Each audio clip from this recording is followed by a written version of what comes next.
Olá, pessoal. Estamos aqui em mais um momento de nossa escola, vivenciando o primeiro encontro família e escola do ano letivo de 2021. Tivemos, assim, aquele momento de pensar como que a gente poderia estar vivenciando esse família e escola, tendo em vista que a gente ainda não pode, estar com aquele encontro presencial.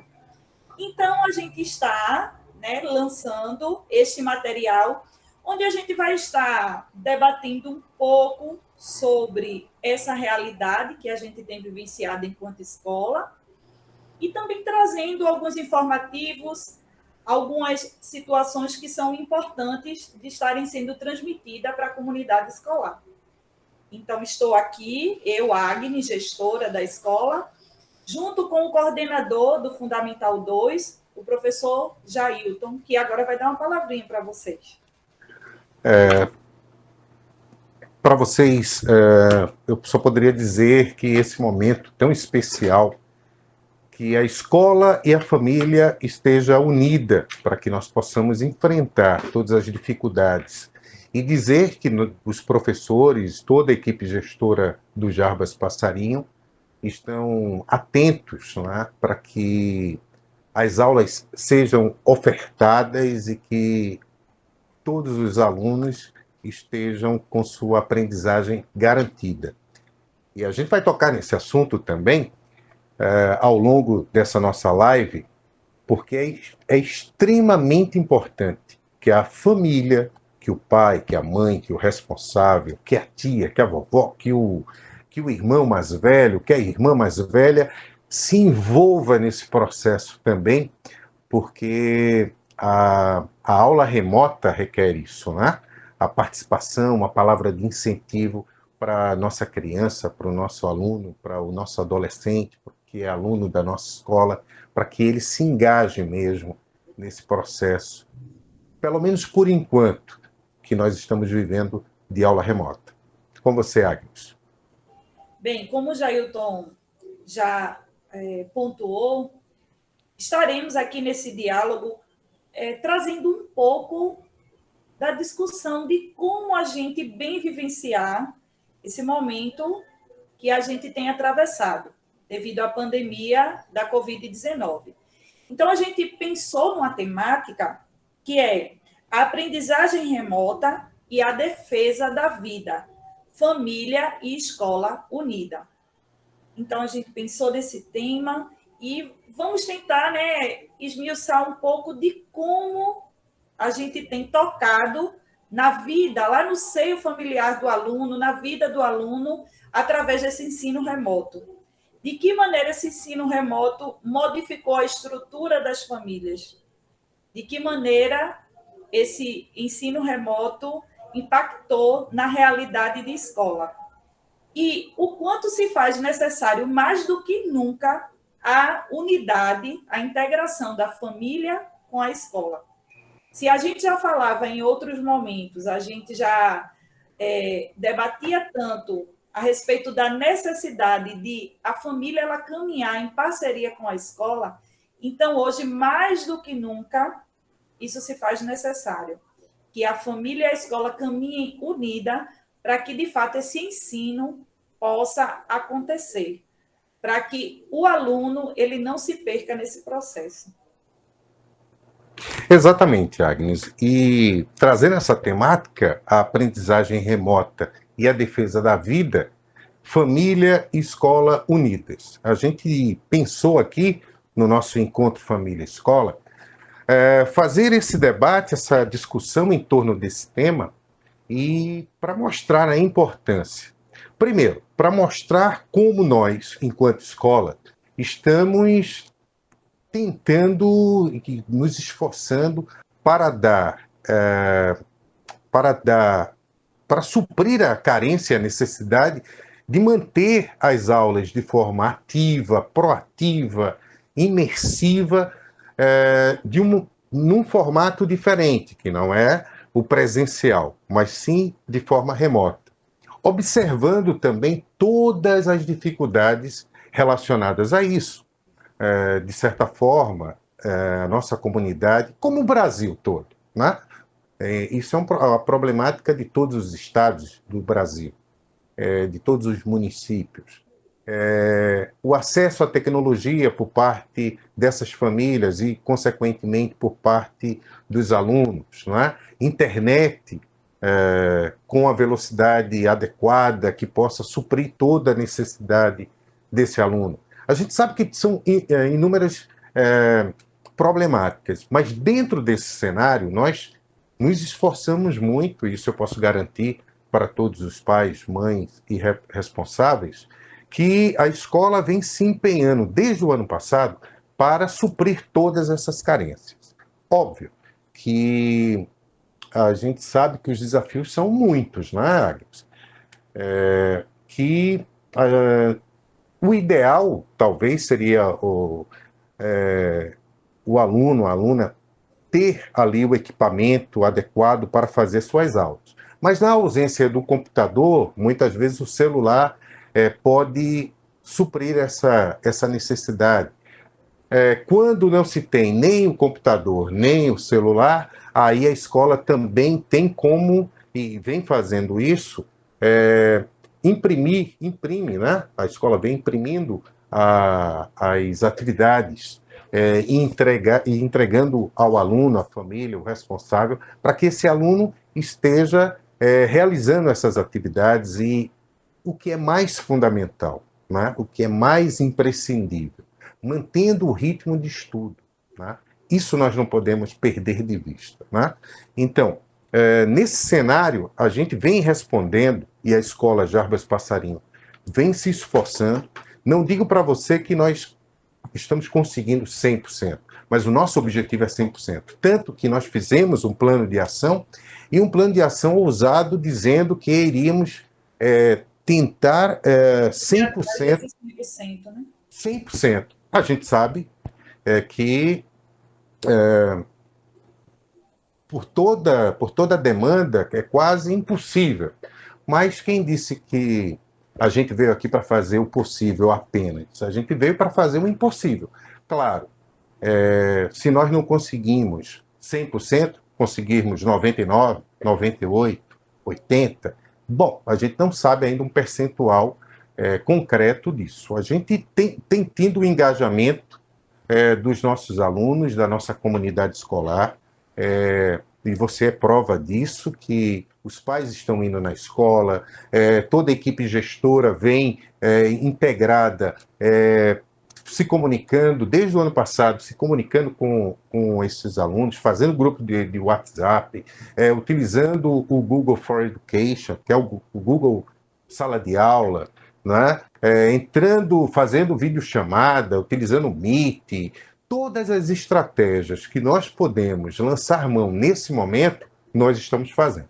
As atividades bem desenvolvidas, a própria Secretaria de Educação do Ipojuca disponibilizou o SEIC, né, que é aquele portal com várias atividades, com videoaulas, enfim, todo um recurso para que a gente consiga atender os nossos alunos. Aí é que está a grande questão, Agnes, e que eu acho que é fundamental. Essa junção, essa união.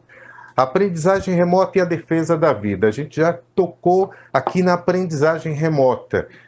O papel da família e da escola, trabalhando unida nisso. E também fazer uma defesa aqui da necessidade desse afastamento social, tá? Que é a defesa da vida, sabe? A gente vê muita gente aí na TV, muitas pessoas falando, e muitas vezes essas pessoas não têm nenhum embasamento científico. Nenhum embasamento científico. A gente sabe qual é a dificuldade de se manter o distanciamento social dentro da escola. A escola é um ambiente seguro? Claro que é um ambiente seguro, né? Sempre vai ser seguro porque todos que estão envolvidos estão se esforçando o máximo para dar total segurança às nossas crianças, aos nossos adolescentes, aos nossos jovens também, até os adultos, né, do EJA, que você sabe, o esforço que nós empreendemos para manter todos em segurança. Mas o distanciamento social na escola é muito difícil. Como é que você vai evitar uma criança abraçar a outra criança? Como é que você vai negar dar um abraço numa criança que está chorando com saudade do pai e da mãe, ou porque está com algum problema? Porque aí a gente tem que falar da empatia, da afetividade, porque a escola é um lugar, o lugar do afeto também. Aprendizagem, ensino, não está relacionado apenas às questões de ordem cognitiva. Ela está muito vinculada às questões de ordem afetiva, das questões de ordem socioemocional, que é, inclusive, uma das competências que nós, através da BNCC e dos nossos parâmetros de Pojuca, temos obrigação de trabalhar. Como é que nós vamos garantir isso? Como é que você pede o afastamento? Então, eu acho assim, é muito complicado. E aí, veja bem, quando a escola está funcionando em sua plenitude, há muito movimento. É o pessoal da merenda que vem de não sei de onde, que passa por outros lugares, quer dizer, é o próprio transporte escolar, é o pai e a mãe que sai, que tem que ir buscar a criança na escola, o adolescente na escola, enfim, isso gera na comunidade uma movimentação. E nós sabemos disso, quem conhece Camela sabe, quando as escolas estão funcionando, a movimentação é uma. Quando não estão, a movimentação na própria comunidade é outra. E nós sabemos por quê, né? Envolve muita gente, é muita gente circulando. E a gente precisa garantir aí a preservação da vida. Esse vírus não é brincadeira, pessoal. A gente está fazendo lutando, né? Combatendo uma batalha que o inimigo é invisível e a gente não sabe como é que ele... Porque ele é muito traiçoeiro, né? Essas mutações todas. Então, esse é um ato de amor. Eu acho que foi acertadíssima a decisão da Secretaria de Educação de Ipojuca em manter as aulas remotas. A gente sabe também, Agnes, que vamos ter muito trabalho no retorno, porque a gente vai ter que dar cabo de habilidades e competências que no distanciamento social não foi possível trabalhar, e vamos ter que fazer isso no presencial. Mas temos que fazer isso no presencial de uma forma segura. Porque muita gente fala, economia, né? E o emprego e tal, isso é extremamente importante. Mas, amigos, se o nosso filho, se o nosso pai, se o nosso irmão, se o nosso vizinho, se o nosso amigo morrer, isso não vai fazer sentido algum. Não vai fazer diferença alguma. Não vai, entende? Então a gente precisa realmente garantir, é um ato de amor de cada um de nós.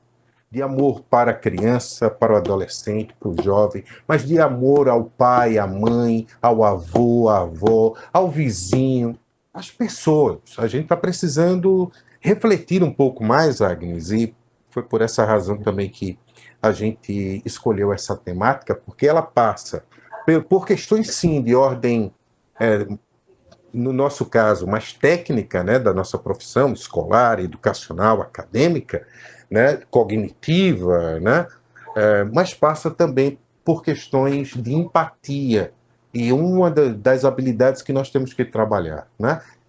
Empatia, e outra que nós temos, que é aquela da adaptação, né? Nós temos que nos adaptar, que é a resiliência. Duas palavrinhas chaves nesse momento. Empatia e resiliência. E eu vou lhe dizer, para ter empatia, tem que ter amor. Amor na sua mais elevada potência. O amor ao próximo, o amor aos nossos irmãos, o amor que foi pregado pelo Cristo Jesus, sem fazer aqui nenhum discurso religioso. Mas a essência do que Jesus nos ensinou é isso, né? É o amor.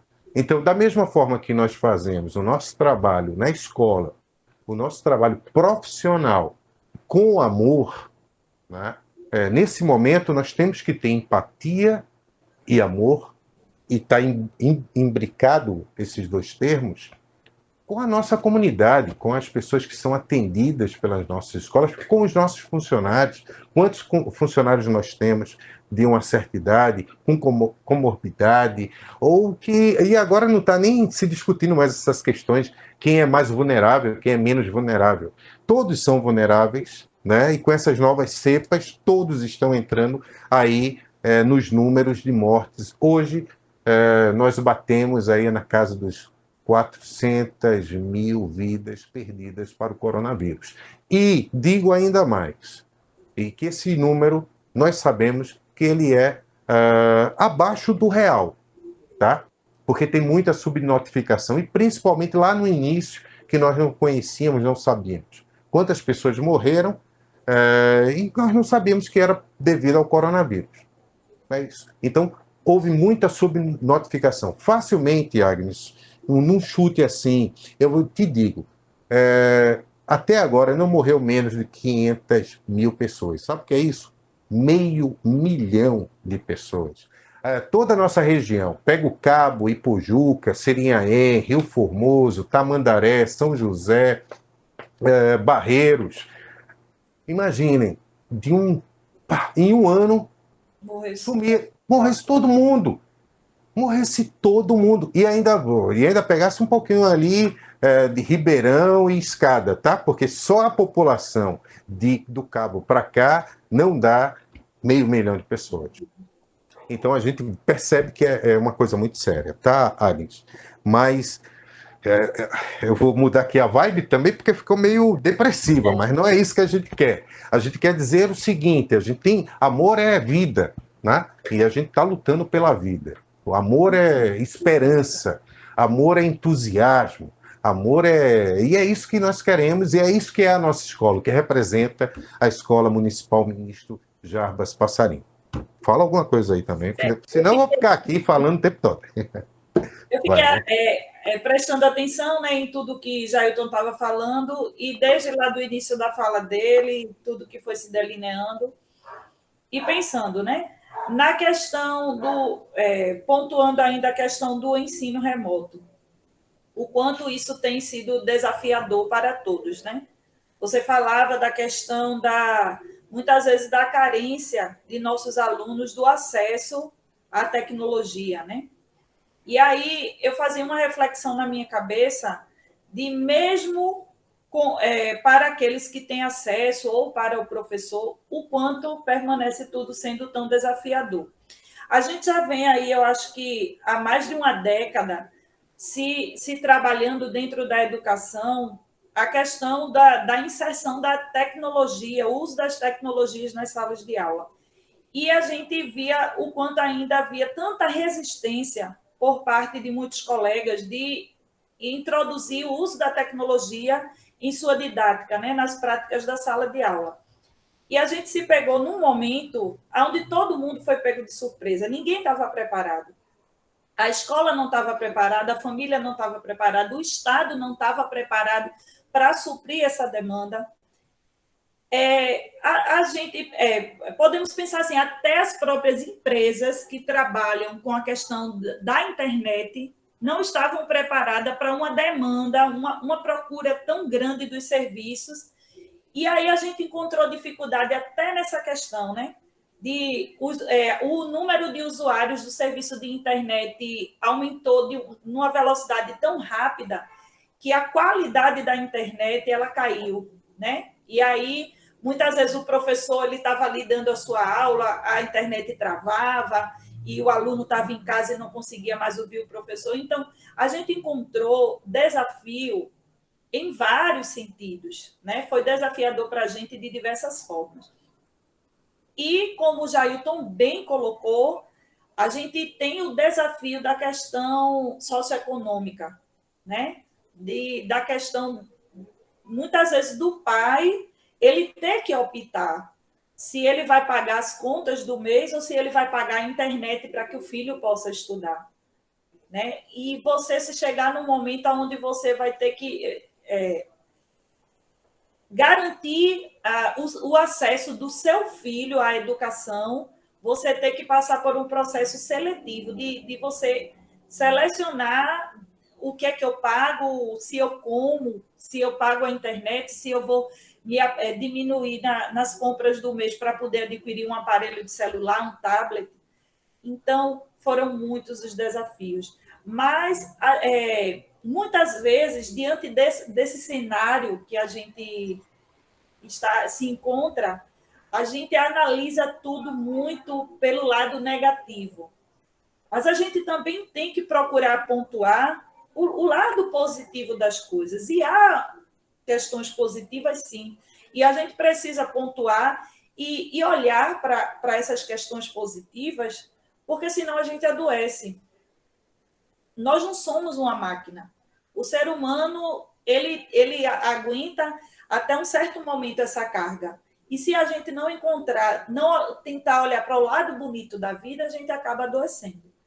E aí, mas Agnes, você está dizendo que tem coisas positivas aí, o que é que a gente pode ver de positivo? A gente pode colocar, por exemplo, o despertar do estudante, do aluno, para o uso do celular de maneira educativa. A gente vem aí, eu posso colocar assim, que mais ou menos 2 anos atrás, a gente fazia um encontro família e escola e muitos pais colocavam, mas o meu filho não quer saber de estudar, só vive jogando videogame. Só vive pegando o celular para jogar Free Fire. O meu filho, o menino brigava na escola e quando esse menino brigava na escola, o pai dizia, é um reflexo daquele jogo que eu tento tirar dele, ele joga escondido. E hoje, a criança ela já tem uma percepção de olhar para um aparelho de celular como um veículo de aprendizagem, um canal de aprendizagem. Hoje, o pai ele consegue acompanhar muito mais a vida escolar do seu filho, onde antes a gente fazia um conselho de classe, um momento de encontro família-escola, um plantão pedagógico, na verdade a palavra era plantão pedagógico e não conselho de classe, desculpa, mas a gente fazia um plantão pedagógico e era um fracasso de visitação dos pais. E isso trouxe uma responsabilidade para a família de acompanhar e conhecer de fato como é que está sendo o ensino do seu filho. Você hoje, pai, você tem o privilégio de estar dentro da sala de aula do seu filho e poder cobrar de perto do professor a qualidade do ensino, a atenção para o seu filho. Então, a gente tem que pontuar, sim, esses pontos positivos, tem que olhar as coisas com esse olhar de sensibilidade, de perceber o que de bom a gente pode estar aproveitando disso aí. Eu tenho sempre esse pensamento, que em tudo que a gente passa na nossa vida, a gente deve procurar colher frutos positivos. A gente tem que extrair dali um aprendizado. E aí... algumas pessoas, Agnes, me desculpe lhe interromper, mas chama até a síndrome da Poliana. Mas nós temos que ter, né? Sempre ver o lado bom das coisas. Sempre extrair. A vida é cheia de dificuldades. A vida sempre é cheia de desafios. E esses desafios se apresentam sem pedir licença, tá? E como se apresentou agora, para o mundo todo, através de uma pandemia que a gente, como você bem falou, a gente teve que se reinventar, a gente teve que se adaptar, que é aquela questão da palavrinha, é outra palavra que eu destaquei aqui, empatia, mas tem a resiliência. Resiliência é essa questão de você conseguir se adaptar a essas dificuldades. E muitas vezes a gente se adapta e se torna ainda melhores, tá? Com certeza é a oportunidade que muitos, como você está ressaltando, de muitos pais se envolverem mais na vida dos seus filhos, serem mais amigos dos seus filhos, acompanharem. Eu não sei se realmente o termo seria mais amigos dos filhos, ser mais pai dos filhos, ser mais mãe dos filhos. Não é só reclamar, é participar. É dizer assim, e saber, o filho está com uma dificuldade. Está presente. Na vida do seu filho, né? E muitas vezes a gente só quer tirar 10, só quer acertar as questões. É interessante também, os pais tiveram uma educação onde a perspectiva era essa. Tinha que ser o bom, tinha que acertar, e porque a questão fundamental era a exclusão. Passar, não passar. A questão, pessoal, não é se vai passar de ano. Isso não é o mais importante. não é a nota que o aluno vai tirar, é se está aprendendo. A grande questão não é o ensino, a grande questão é a aprendizagem. Essa é a grande questão, tá? Então, o nosso aluno, o seu filho, a sua filha, deve estar, tem que estar, porque é uma necessidade social, coletiva, para que ela esteja preparada para as demandas da vida. Antes, quando eu iniciei minha carreira de professor, de magistério, eu sempre tinha, não, eu vou ensinar para formar médicos, né? Para formar advogados, engenheiros e tal, e isso em escola pública. Eu ainda tenho essa vibe, né? Eu quero, olha, a oportunidade, quero que o meu filho, Ofertar o melhor e ver o nosso aluno conquistar o sempre, melhor. sempre, sempre. Eu quero que ele seja engenheiro, em vez de ser. Não, eu quero trabalhar numa indústria de técnico. Não, você pode ser um engenheiro. Por que o técnico? Se você tem condições de ser um engenheiro. Vamos lá. O médico, tá? Enfim, qualquer profissão, mas o topo da profissão que você desejar, porque nosso aluno tem condições disso, qualquer um deles, tá? Mas hoje eu já tenho uma perspectiva um pouco diferente. A escola deve formar pessoas, cidadãos, pessoas boas, tá? Bons caráteres, pessoas comprometidas com o coletivo, com a comunidade, pessoas íntegras, éticas, certo? Pessoas amorosas, afetivas, pessoas não violentas. Esse é o papel maior. Porque sabe uma coisa, Agnes? Nesses meus anos aqui de magistério, de ensino, eu também descobri o seguinte: a gente aprende o que a gente quiser. O ser humano tem a capacidade de aprender o que ele quiser. Sabe por quê? A gente sabe também que tem muita gente que não teve a oportunidade de frequentar uma escola, de ter essas bases mais acadêmicas e escolares, mas são excelentes profissionais, intuitivos. Eu digo, poxa, se essa pessoa, né, tivesse uma, uma formação técnica mais consistente, ela iria embora, porque ela é melhor do que muitas vezes muitos engenheiros, né?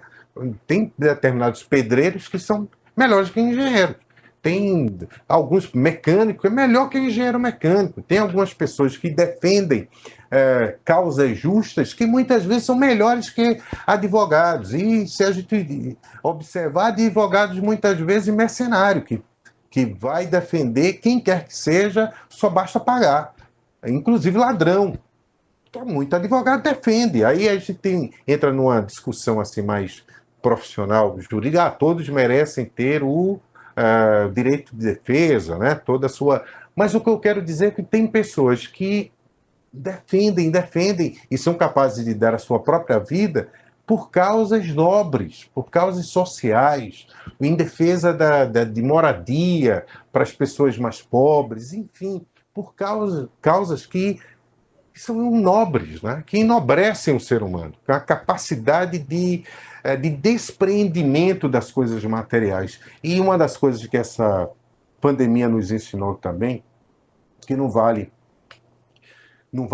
uma casa repleta de ouro, sei lá, de tudo que do melhor, a casa mais espetacular, mais gigantesca, os móveis mais luxuosos, se faltam as pessoas dentro dessa casa, se você está só, solitário. Porque o mais importante é o teu filho, é a tua mãe, é teu irmão. Pode ser uma casinha bem humilde, e você pode ser muito feliz se tiver essas pessoas juntas. Porque a gente sabe também que a riqueza assim, a riqueza pode ser boa se propiciar alegria, e mais ainda, se você, na condição de ter um recurso maior, conseguir propiciar alegria para os outros, tá? Agora, se não for assim, meu amigo, não vale a pena, sabe? Não vale a pena. Eu estou entrando em questões aqui até que fogem um pouco, mas eu só queria encerrar esse ponto, Agnes, porque eu acho que a humanidade ela está num processo de reflexão, e deve ser esse processo de reflexão, para que a gente comece a dar valor ao que realmente tem valor. Não há nada mais prazeroso, não há nada mais agradável, não há nada mais do que você brincar com teu filho, com a tua filha. Do que você dar atenção para as pessoas que estão ali próximo de você, que te ama. Muitas vezes a gente vai querer encontrar felicidade tão longe, né? Tão longe em prazeres, sei lá, uma viagem, um carro espetacular, uma casa espetacular. E as coisas mais sublimes, mais valiosas é o sorriso do teu filho. E quando ele te chama de pai, quando ele te chama de mãe, isso é que é. E quando ele está ali e está olhando para você com um ar de admiração e com um afeto enorme, e que é retribuído por tua parte. Porque muitas vezes, nessa vida que nós tão frenética que nós vivemos, a gente deixa de dar atenção. Sabe para quê? Eu preciso trabalhar para dar roupa, para comprar o videogame, para comprar o celular, para comprar não sei o quê, para comprar, para ter. E a gente termina dando tanto materialmente aos nossos filhos, a quem nós amamos, e esquecemos de dar o principal, que é atenção, que é afeto, que é amor. Contigo. Então, gente, vou relembrar um pouquinho a temática, né, que a gente elencou para esse nosso encontro. A aprendizagem remota e a defesa da vida, família e escola unidas. Então, a gente falou muito da questão do ensino remoto, dessa aprendizagem remota. E também, Jailton já pontuou muito bem, muito ricamente, a questão da defesa da vida. E eu vou falar um pouco sobre isso agora. De que maneira? Quando a gente coloca na nossa temática a defesa da vida, o que é que a gente quer dizer com isso? Então, como o Jailton colocou, a gente pensando nessa questão de ter se estabelecido esse ensino remoto, o processo de aprendizagem remota de nossos alunos, o intuito primeiro foi garantir a defesa da vida. A gente sabe que uma das principais armas para a gente lutar contra esse inimigo invisível que tem sido esse vírus é a gente tendo esse distanciamento social. Então, foi necessário para garantir a vida, a segurança, o zelo pela vida de cada indivíduo, seja professor, seja aluno, seja todos aqueles que estão envolvidos no processo da escola, né, que faz a escola acontecer. Então, foi necessário a gente se distanciar. E aí, nos últimos dias, a gente sabe que já tem muita gente cansado, querendo, ansiando pelo retorno daquilo que a gente um dia viveu. Então, eu acho que uma coisa importante, uma coisa que vale a gente pontuar primeiro é que a gente jamais vai voltar para o que a gente um dia viveu. É fato. Não podemos mais acreditar, sonhar, achar que a gente vai voltar para aquela realidade de antes. Primeiro, não cabe mais a gente viver como a gente um dia viveu pela questão do despertar das consciências. A nossa mente ela expandiu para uma nova visão de mundo. Então, o ser humano ele já não é mais o mesmo. E a questão ainda dos riscos eminentes dessa doença que nos obrigam a viver o que tem se chamado de novo normal. Então, virão novas regras de convivência social. E aí, tudo tem se pensado na questão da defesa da vida. Aí muita gente entra em contato comigo, diretora, quando é que vai voltar às aulas? Diretora, já houve um pronunciamento dizendo que era dia 26 e já passou, já estamos aí no andar do tempo, já chegou maio, diretora. E as aulas não voltaram. Nossa rede de ensino, a rede municipal de ensino do Ipojuca, tem trabalhado, caminhado no intuito do retorno às aulas, porque esse retorno ele é inevitável. Em algum momento ele vai ter que acontecer. Então, a gente tem trabalhado, a Secretaria de Educação tem demandado um esforço enorme no intuito de preparar as nossas escolas para estar recebendo os nossos alunos da forma mais segura possível. Nós, enquanto escola, temos pensado nesse plano de convivência, de como que a gente vai poder estar recebendo os nossos alunos de maneira segura. Mas enquanto não se estabelece esse retorno, e o aluno ele ainda está no seio familiar, é importante que a família comece a se preparar nesse sentido. De que maneira? Cabe aos pais a conscientização dos seus filhos de como ele vai se comportar quando ele retornar a essa escola. É o pai que vai, nesse momento, educar o seu filho sobre a necessidade da higienização das mãos, sobre a necessidade do uso da máscara. Se você hoje, enquanto família, se você, mãe, vai até o supermercado e leva o seu filho e diz para ele: ah, não precisa colocar isso no rosto não, menino. Leve isso na mão. Quando chega lá, que o povo barra a gente na porta do supermercado, tu coloca isso no rosto. Às vezes, um está com a máscara no rosto, aí entra no supermercado, sai, tira, passa para o outro, que é para o outro entrar. A gente tem que ter essa educação desde já. E esse papel, neste momento, cabe à família. Vai chegar um momento em que esse papel vai passar a ser responsabilidade única e restrita da escola. Mas hoje essa responsabilidade é sua, pai, é sua, mãe, é sua avó, que cuida do seu netinho, que tem ele como um filho. A responsabilidade é sua, é da família. Conscientizar esse adolescente, essa criança, de como ele vai se comportar, da questão do material escolar, desse material escolar, ele não ser partilhado. Mais do que nunca, o aluno ele vai precisar ter zelo pelo material escolar dele e não dividir. Ele vai usar. É dele, não pode. Então, tudo isso precisa começar a ser trabalhado neste momento. Se a gente for aguardar o momento exato do retorno para poder trabalhar esse despertar de consciência, ele não vai acontecer. Então, a criança, o adolescente, quando ele precisa fazer qualquer coisa que seja na base do obrigação, ele não faz. Tudo tem que ser por uma questão de conscientização. Você conscientizar a importância do uso da máscara, a importância da higienização das mãos, de não compartilhar copo, não compartilhar utensílios, caneta, borracha, nada. Do aluno ele saber que ele vai precisar manter distância do colega. Então, são N questões que a própria mídia, os veículos de comunicação já têm falado muito sobre isso. Então, eu acho que é uma informação que hoje as pessoas já possuem. Então, vamos começar a colocar em prática agora, para que quando acontecer esse retorno, a gente tenha o máximo de segurança possível. Então, hoje, o distanciamento, a questão da gente ainda estar no ensino remoto, se dá por esse fato, porque estamos nos preparando para que esse retorno ele garanta o máximo de segurança possível para cada indivíduo que vai precisar estar na sua unidade escolar.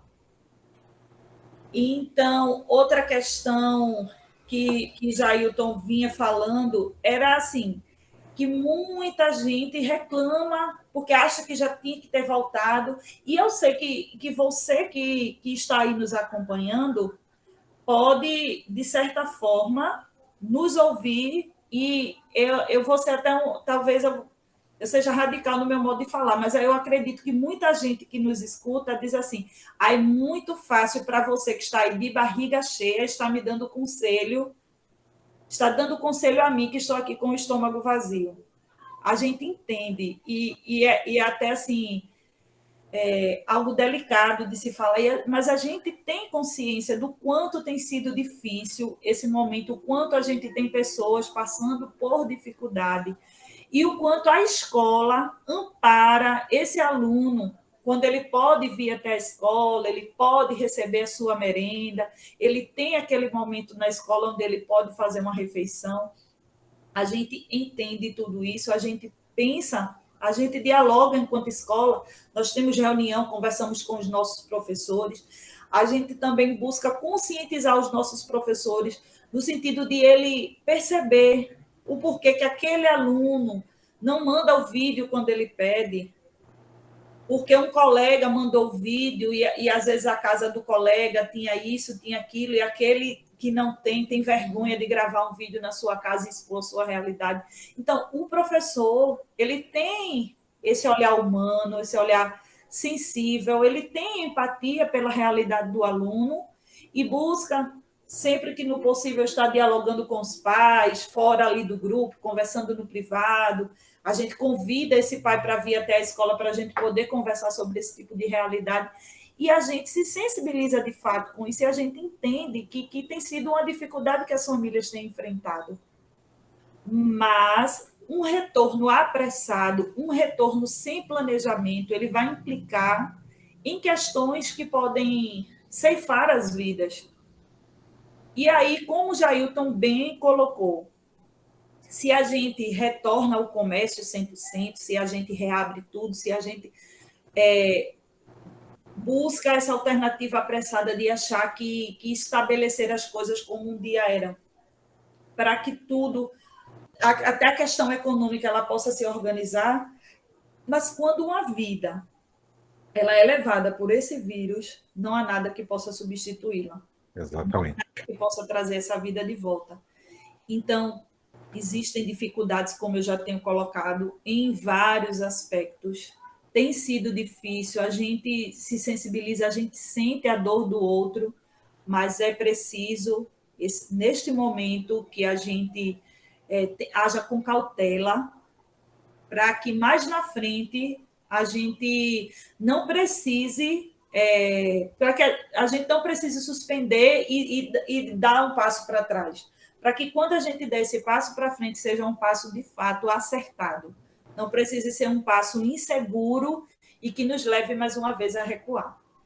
Encontro Família Escola, da Escola Municipal Ministro Jarbas Passarinho, aí com a nossa querida gestora Agnes, né? A gente está discutindo aqui a temática aprendizagem remota e a defesa da vida, família e escola unidas. Bacana, então, vamos para as nossas considerações finais em relação à temática, porque eu sei que a Agnes tem alguns avisos importantes para dar a toda a comunidade escolar. Eu devo pontuar também algumas questões, mas eu acho que a gente já debateu bem, sabe, Agnes, essa temática, aprendizagem remota e a defesa da vida. Família e escola unidas, sempre. E essa é a união mesmo. A aprendizagem real, ela só se dá quando a família, que é o núcleo ali, primeiro da criança, do adolescente, do jovem, tá? Que tem a referência, né? E que tem valores morais, valores éticos, sentimentais ali envolvidos, tá? E a escola, que é o núcleo que forma, que dá toda a substância em termos de conhecimento, né? Que desenvolve a cognição, habilidades e competências, que hoje se abre também para trabalhar com as contribuições da ciência também, expandindo para as questões de ordem afetiva, como Vallon, Vygotsky, que já falava lá anteriormente, tantos outros, o pessoal da neurociência, que estabelece o valor de competências e habilidades socioemocionais, e do que Vallon falava de afetividade, né? Que Vygotsky também falava de afetividade.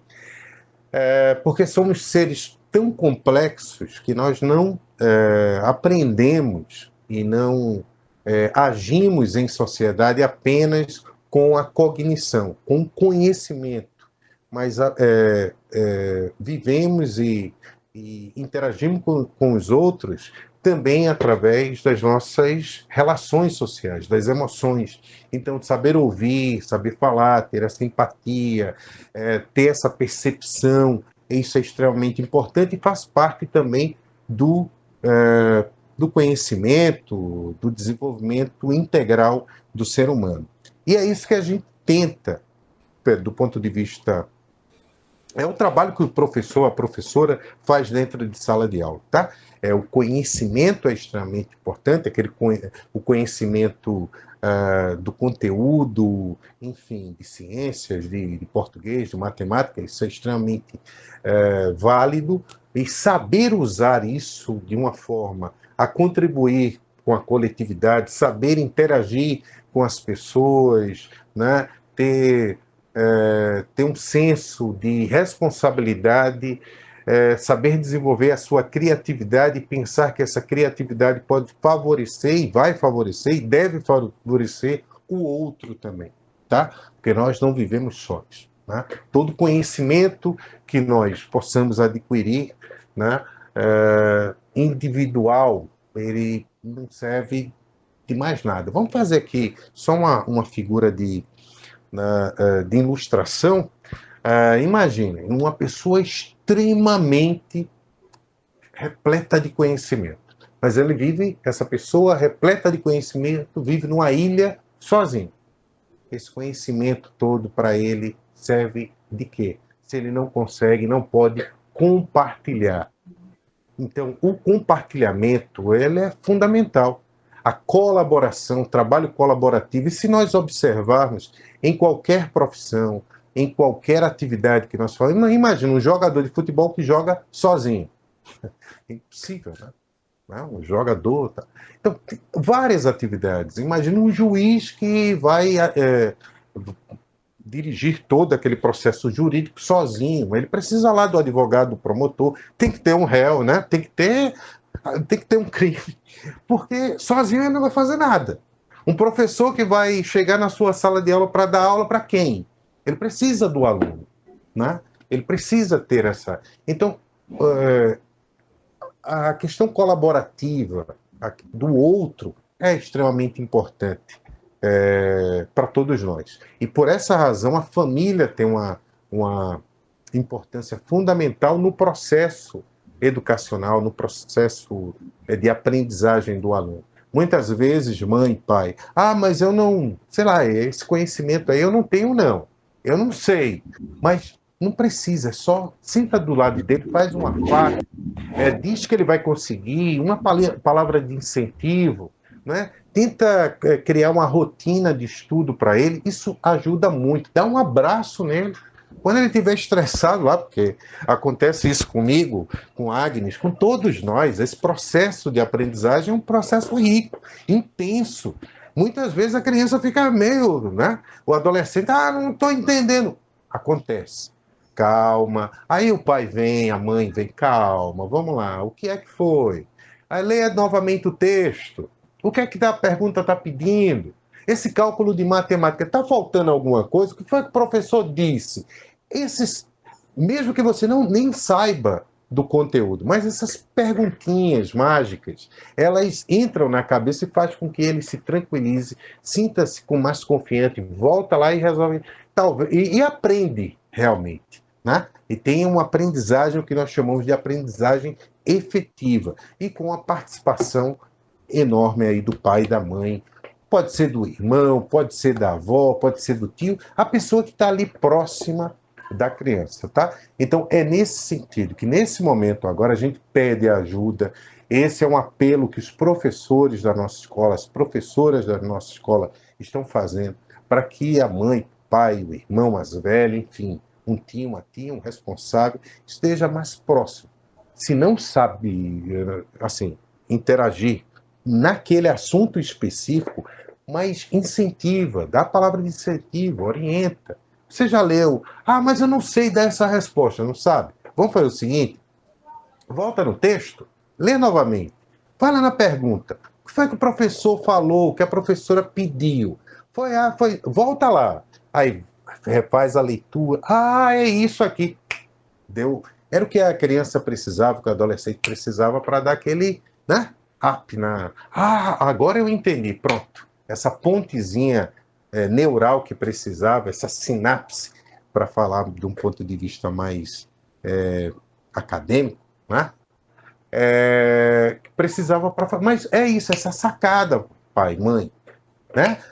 De repente, não estava nem entendendo, de repente dá esse negócio. A ciência chama sinapse. Ó, a sinapse foi completa. Ela, né?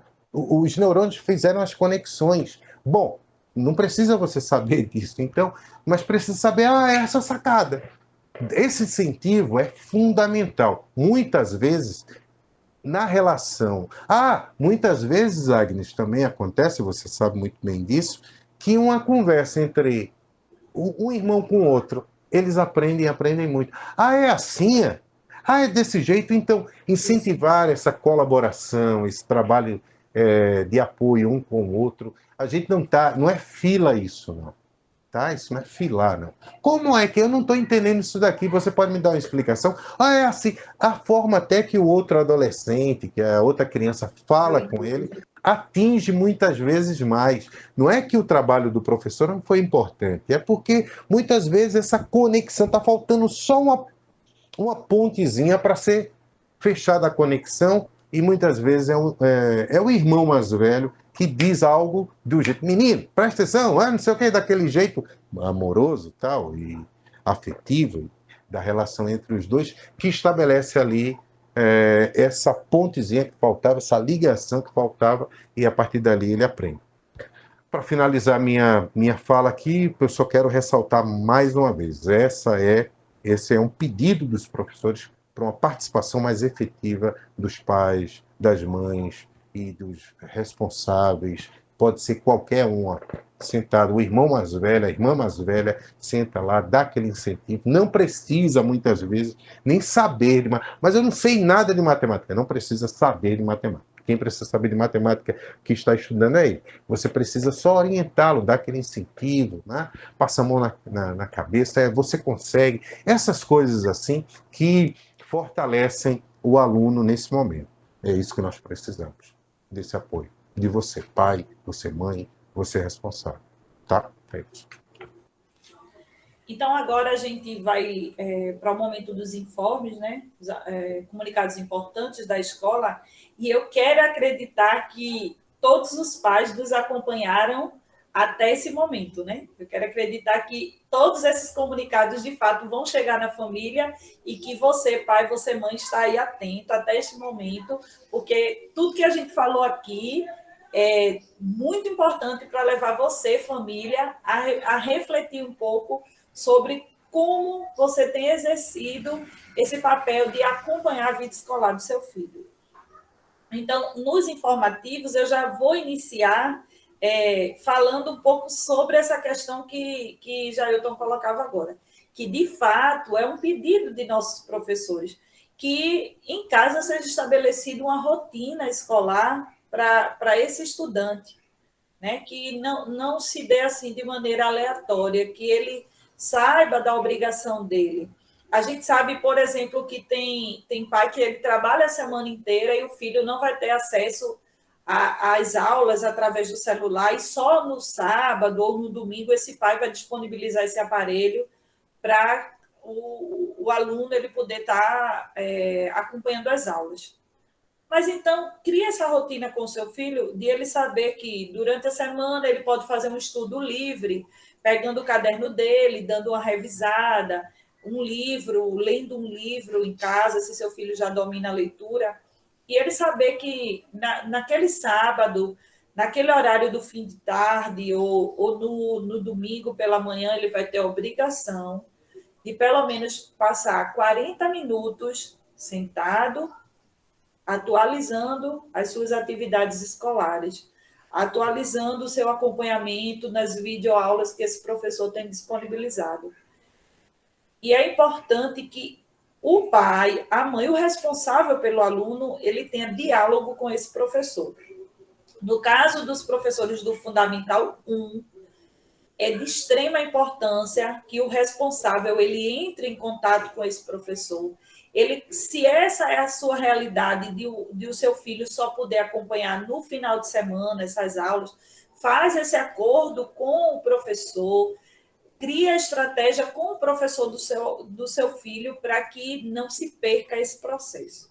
No caso do Fundamental 2, são vários professores, mas você tem como olhar lá no grupo, os administradores do grupo são os professores, entra em contato com esses professores, dialoga para que seu filho ele não perca essa oportunidade maravilhosa que é de receber o conhecimento, né? Para ele se formar enquanto cidadão pensante e ele poder, de fato, exercer o seu papel de cidadão na sociedade. Ele precisa aproveitar essa oportunidade que está sendo dada para ele. Então, pai, mãe, responsável, família, entra em contato com os professores de seu filho, mantenha sempre esse diálogo para não se perder esse processo, ok? Então, esse é um dos comunicados que a gente tem para passar para vocês, e assim, que é muito importante. Esse ensino remoto, ele só se faz possível se a gente tem essa colaboração da família. Então, não deixem, mais uma vez, não deixem de entrar em contato com o professor ou os professores de seu filho. Esse é o primeiro comunicado. Também preciso falar para vocês com relação aos nossos livros didáticos. Os alunos que estudam do 1º ao 5º ano, já iniciamos há mais de uma semana, já 2 semanas já fazem 2 semanas que a gente iniciou a entrega do livro didático do seu filho. E muitos pais ainda não passaram na escola para receber esse material. Então, se seu filho estuda 1º ano, 2º, 3º, 4º ou 5º ano, passa lá na biblioteca da escola. O atendimento é de 8 ao meio-dia, para você poder pegar esse material didático do seu filho. No caso dos alunos do 6º ao 9º ano, na próxima semana, a gente vai estar liberando para vocês a agenda de entrega, o horário, né? Dias e horários da entrega dos livros. Mas, no caso dos alunos do 6º ao 9º, a gente tem um ponto específico. Se seu filho ele estudou no ano passado, em uma das séries, do 6º ao 9º ano, ele precisa devolver o livro que ele recebeu no início do ano passado. Ele faz essa devolução do livro na escola para que a gente possa higienizar esses livros, a gente possa organizar para redistribuir. Então, também já iniciamos há mais de 2 semanas o recebimento desse material. E a devolução tem sido baixíssima. Por favor, colabora com a escola, organiza esse material, devolve na escola. Ah, mas tinha uma pingueira em casa e molhou o livro. Devolve esse livro assim, do jeito que ele está, porque a gente vai analisar a questão da qualidade do material, se ainda dá para ser reutilizado. Ah, o irmão mais novo do meu filho, ele rasgou a capa. Não tem problema, devolve lá esse material. A gente precisa que você vá lá até a escola e nos dê esse feedback, apresente o material para que a gente possa se organizar, ok? Então, aguardo vocês na escola, em nossa biblioteca, horário de 8 ao meio-dia, para entrega e recebimento dos livros didáticos, beleza? Outro informativo importante. Também já lançamos em nossos grupos de WhatsApp, há mais de 2 semanas, uma pesquisa que foi elaborada pela Secretaria de Educação, aonde a gente quer ouvir você, família, a respeito de como você se sente com relação ao retorno às aulas. Você se sente confortável? Se você se sente confortável, você tem lá a oportunidade de nos falar isso através dessa pesquisa. Ah, não, eu não tenho essa segurança ainda de enviar o meu filho à escola. Então, você também tem a oportunidade de dialogar com a Secretaria de Educação e a escola do seu filho através dessa pesquisa.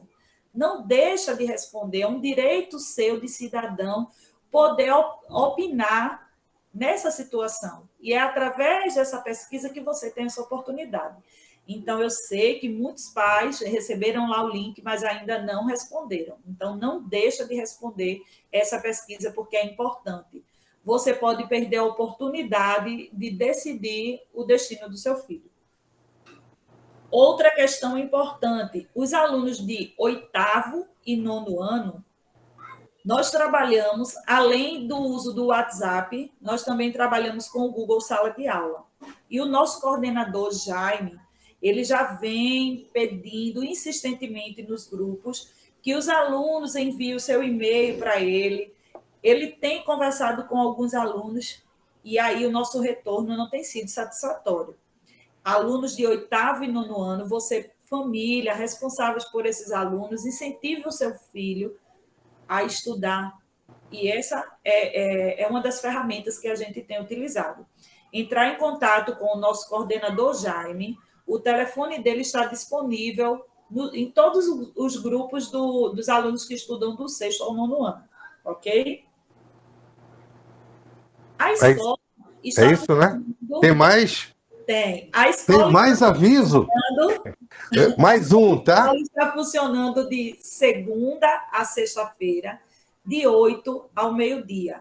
Nossa equipe de coordenação e nossa equipe de gestão está lá, né, para receber você, pai, você, mãe, para qualquer questão. Nossa secretaria está funcionando para questões de documento. E a nossa sala de coordenação, nós temos uma equipe lá trabalhando na questão da entrega de atividades para os alunos que não têm acesso à internet. Então, você pode estar passando na escola, em qualquer um desses dias, de segunda a sexta-feira, de 8 ao meio-dia, ok? Então, qualquer dúvida que tenha ficado dessa reunião, qualquer esclarecimento, passa lá na escola que a gente pode estar conversando. Lembrando que para ir até a escola, use máscara. Se não for de máscara, a gente não permite a sua entrada lá na escola, ok? E para finalizar a minha fala, eu gostaria de agradecer a todos os pais que tiveram a paciência de estar conosco nesse diálogo que foi muito rico, foi muito gostoso poder estar aqui falando um pouco para vocês. Aproveitar essa oportunidade diante dos pais, diante da comunidade escolar. Eu quero agradecer, externar aqui o meu agradecimento à minha equipe de coordenação, que tem se desdobrado muito, muito, muito para poder estar atendendo aos filhos de vocês. Iniciamos esse ano com um desafio imenso, quando a gente ainda não tinha todos os professores do processo seletivo da Secretaria de Educação, e aí os nossos coordenadores precisaram abraçar o trabalho e estar administrando as turmas dos filhos de vocês. E aí eu sei que muitos pais puderam, nesse momento, né, receber assim, um ensino de qualidade para o filho de vocês através do trabalho de nossos coordenadores. E aí eu quero aproveitar, diante da comunidade escolar, agradecer a minha equipe de coordenação e, mais uma vez, estreitar os laços de parceria, né, da nossa escola, nossa equipe como um todo e a família, para que esse processo de ensino-aprendizagem ele possa acontecer efetivamente. Muito obrigada. Jailton? Encontro Família Escola, da nossa escola municipal Ministro Jarbas Passarinho.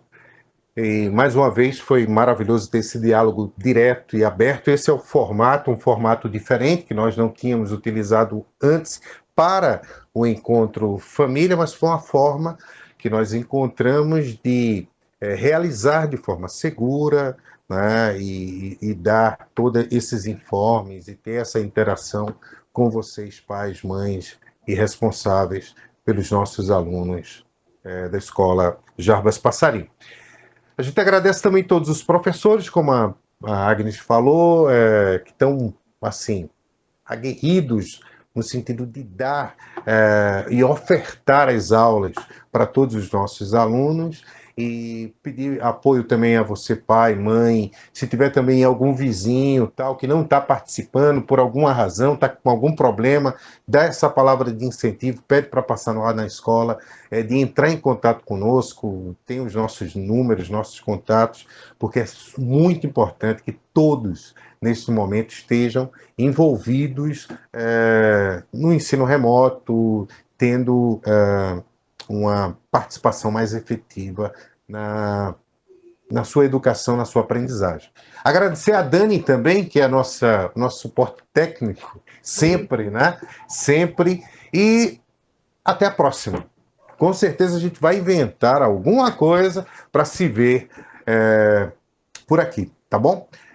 E a gente vai voltar, um dia a gente volta, e vai voltar ainda melhores, ainda mais competentes, ainda mais criativos, habilidosos e cheio de energia, cheio de alegria, porque é assim a nossa escola Jarbas Passarinho tem essa característica e todos sabem disso, né? Por isso que todo mundo quer estudar lá, o pai tem um desejo do seu filho estudar naquela escola, porque muitas vezes foi a escola dos próprios pais, né? Eles também estudaram no Jarbas Passarinho, tá bom? Por mim aqui fica o meu agradecimento, agradecer também a gestão e fazer também retribuir a gentileza, né? E dizer o seguinte, que toda a equipe gestora está empenhada realmente, é uma equipe muito unida e está empenhada para ofertar e dar aos nossos alunos e toda a comunidade escolar o melhor trabalho nesse momento e preparando também já para o futuro, para o nosso retorno, tá bom? Grande abraço, tchau, tchau. Até a próxima. Obrigado, Dani, obrigado, Agnes, toda a comunidade escolar do Jarbas Passarinho. Tchau, tchau. Ok, gratidão, obrigada e até uma próxima.